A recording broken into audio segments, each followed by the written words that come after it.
यत्र नार्यस्तु पूजन्ते रमन्ते तत्र देवताः, मतलब जहां नारी का सम्मान होता है वहां देवता निवास करते हैं।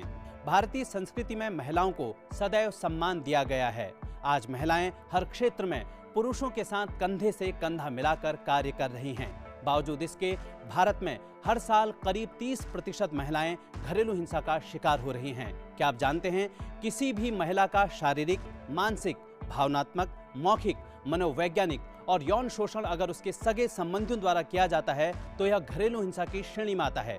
घरेलू हिंसा से महिलाओं को सुरक्षा देने के उद्देश्य से सरकार 2005 में घरेलू हिंसा संरक्षण अधिनियम लेकर आई। नमस्कार, स्वागत है आपका हमारे इस खास कार्यक्रम कानून की पाठशाला में। मैं हूं नरेंद्र सिंह और आज बात करेंगे घरेलू हिंसा संरक्षण अधिनियम 2005 की।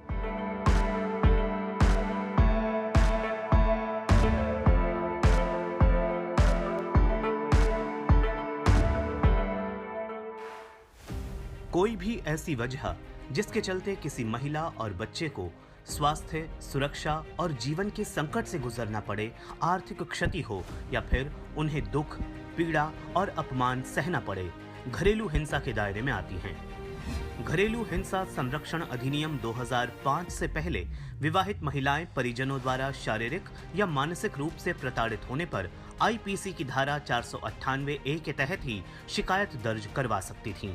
लेकिन 2005 में महिला और बच्चों को सुरक्षा प्रदान करने के लिए घरेलू हिंसा संरक्षण अधिनियम 2005 कानून लाया गया।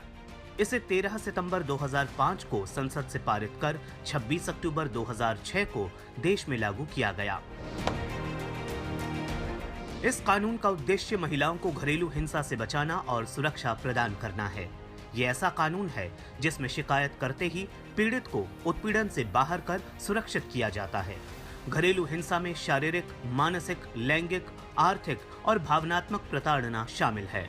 मारपीट, गाली गलौज, बलात्कार, लैंगिक दुर्व्यवहार, दहेज की मांग, रोजगार से वंचित रखना, अपमान, विश्वासघात, धमकियां देना और डराना भी इसके दायरे में आते हैं। घरेलू हिंसा अधिनियम 2005 में कुल 5 अध्याय और 37 धाराएं हैं। ये कानून पीड़ित को पुलिस अधिकारी या मजिस्ट्रेट से शिकायत दर्ज कर उनके संरक्षण को सुनिश्चित करने का अधिकार देता है।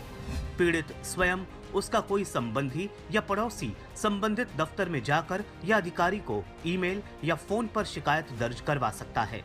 इस कानून के अंतर्गत दिए गए आदेशों की अवमानना की स्थिति में दोषी पक्ष को गिरफ्तार किया जा सकता है या जुर्माना लगाया जा सकता है। कानून के अनुसार पीड़ित महिला कोर्ट में आपराधिक मुकदमा दर्ज करा सकती है। दोष साबित होने की स्थिति में दोषी को 3 साल की जेल हो सकती है। इस कानून में शिकायतकर्ता चाहे तो संबंधित केस की कार्यवाही को बंद कमरे में करने का प्रावधान है।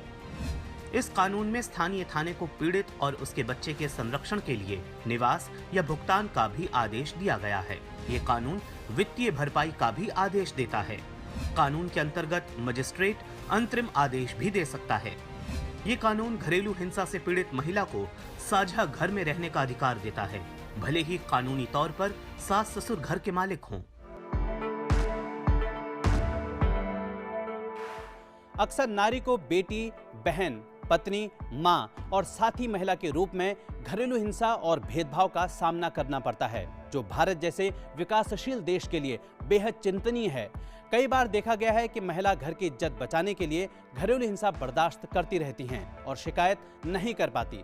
समय आ गया है कि आप अपने अधिकारों के प्रति जागरूक हों और जरूरत पड़ने पर शिकायत दर्ज कराएं। आज के लिए बस इतना ही। मिलेंगे कानून की पाठशाला के अगले एपिसोड में एक नए कानून के प्रावधानों की जानकारी के साथ। मुझे दीजिए इजाजत। नमस्कार।